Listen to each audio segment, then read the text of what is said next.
पाथर्डी तालुक्यातील तिसगाव येथे शनिवार दिनांक 31 जानेवारी 2026 रोजी रात्री 10 ते 10:30च्या दरम्यान ऊसाचा ट्रॅक्टर पलटी झाल्याने पुन्हा एकदा राष्ट्रीय महामार्ग विभागाचा गलथान कारभार उघडकीस आला आहे. तिसगाव येथील बाजार तळावरील पुलावर ही घटना घडली असून साईड पट्ट्याचा अंदाज न आल्याने आणि राष्ट्रीय महामार्गावर संबंधित प्रशासनाने योग्य ते नियोजन न केल्याने अशा घटना वारंवार घडत आहेत. या घटनेत कुठल्याही प्रकारची जीवितहानी झाली नाही, मात्र मोठी दुर्घटना टळल्याने परिसरातील नागरिकांनी समाधान व्यक्त केले. शिरूर कासार येथून सोनई कारखाना येथे ऊस वाहतूक करीत असताना तिसगाव येथील बाजार तळावरील पुलावर समोरून येणाऱ्या गाडीने हूल दिल्याने ट्रॅक्टर उलटला, अशी माहिती ट्रॅक्टर चालक शहादेव आमले यांनी दिली.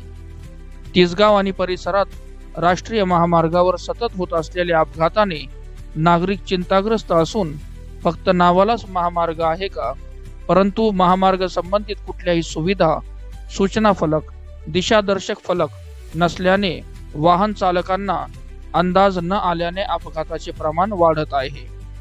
संबंधित प्रशासनाच्या या निष्काळजीपणामुळे आणखी किती बळी जाणार असा प्रश्न ग्रामस्थ उपस्थित करीत आहे. शहादेव आमले, शिरूर कासारवरून भरून येत होतो मी, तर आपली गाडी पलटी झाली तिसगाव मध्ये.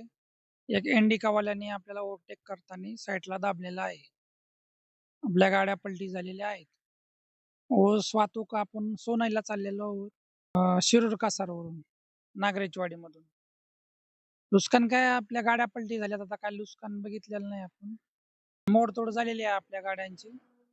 जीवित हानी काही नाही, आपलं मार वगैरे काही नाही.